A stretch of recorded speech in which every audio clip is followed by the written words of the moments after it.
A 2 kilogram block is attached to an uncompressed spring with a spring constant of K equals 200 newtons per meter. The block is initially at rest on a frictionless surface, and the spring is attached to a wall.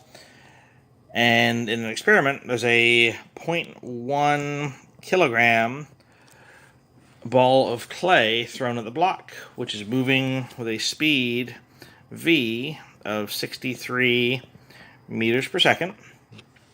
Part A, calculate the speed of the clay and the block immediately after the clay sticks to the block, but before the spring compresses. So this is a combination of conservation of momentum, because there's a collision between the clay and the block, combined with conservation of energy, as this block is moving, which is kinetic energy, to compress the spring. So it's converting kinetic energy into elastic energy. So we've got to look at the two parts of the problem separately. The conservation of momentum, which will result in a final velocity, a v final, of the block with the clay attached to it. And that final velocity becomes the initial velocity for the conservation of energy part of the problem. So, calculate the speed of the clay in the block immediately after the clay sticks to the block, but before the spring compresses. So we're looking at just the conservation of momentum part. So we want to set up the M1 V1 initial plus M2 V2 initial, and since they are stuck together, we're going to use the conservation momentum equation that has M1 plus M2 stuck together with a combined final velocity. So let's make M1 represent the clay ball and M2 represent the block. And since the block is initially not moving, we can say that the initial momentum of the block is 0. And now we can just plug in, or at least solve for VF, and then plug in the rest of the numbers. So I'm going to divide both sides of this equation by M1 plus M2.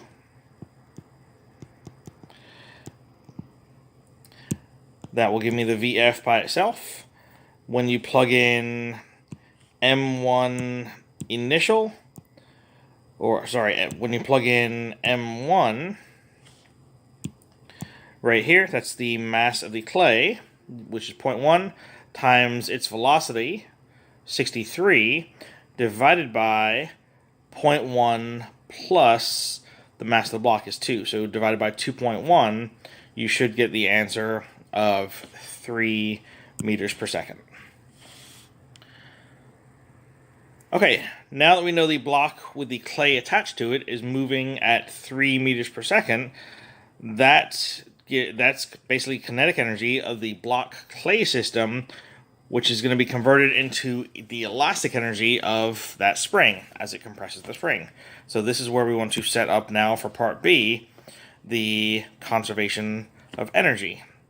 Ki plus Ui is equal to Kf plus Uf. Since there's no change in height in this problem, it's all taking place on one level, we have no gravitational energy, but we are dealing with elastic energy. So we're looking at this initial velocity right here, which is the final velocity that we just solved for. That initial velocity is what's going to be plugged into that initial kinetic energy. So don't say the initial kinetic energy is 0 because you think the block's not moving.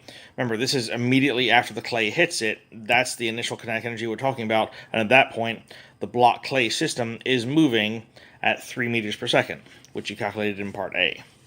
But initially, the spring is not compressed. So we can say that U initial is 0 because there's no elastic energy.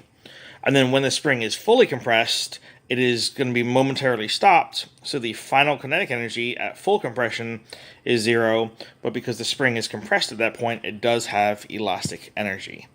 So if we plug in the formulas, 1/2 m v initial squared is equal to 1/2 k x final squared. What does this m in this formula represent? Is it the mass of the block or the mass of the clay?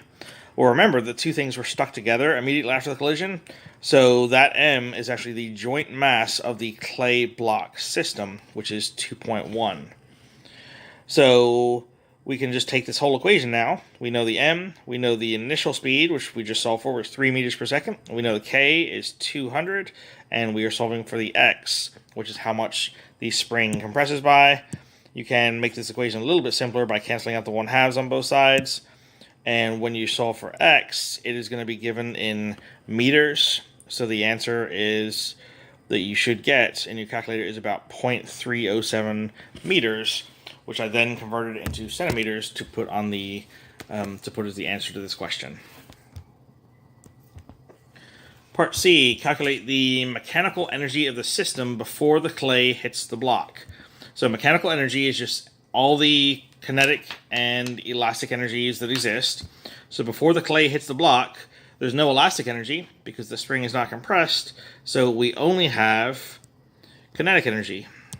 So I'll actually start and just call this, because it's the mechanical energy we're looking for, the E initial is just equal to the kinetic energy of the clay, the initial kinetic energy, which is 1/2 m v initial squared. That's 1/2 times 0.1 times 63 squared, and that's where the answer of 198 joules comes from. In part D, calculate the mechanical energy of the system when the spring is at maximum compression.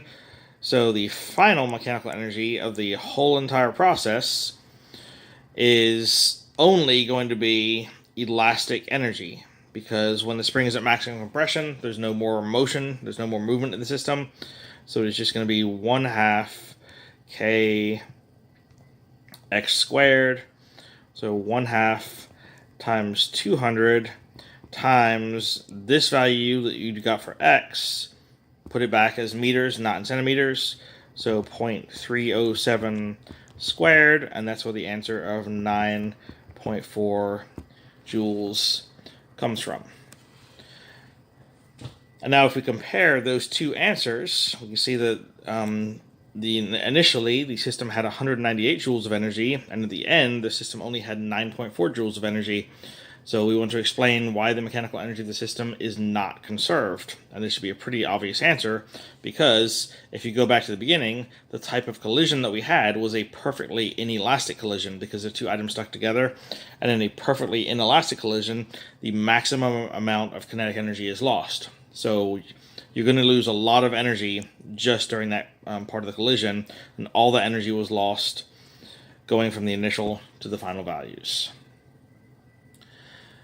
Part F, indicate whether the collision between the clay and the block is elastic or inelastic. Justify the answer without calculations. And we just said that since the two items stuck together, it makes it an inelastic collision, because when two items stick together, that is perfectly inelastic, which is just a subcategory of an inelastic collision. How would you justify the answer to part G without using calculations? With using calculations. In part G, you want to calculate the kinetic energy before, which is 198 joules, and then you want to calculate the kinetic energy immediately after the collision, which, if you go through the process, you should end up getting the same answer right here, because that is the elastic energy when it's fully compressed, but that should be the same as the kinetic energy right when the system starts moving, since energy was conserved, at least in that part of the system. So because the kinetic energy before the collision is not the same as the kinetic energy after the collision, we can say that it's an inelastic collision.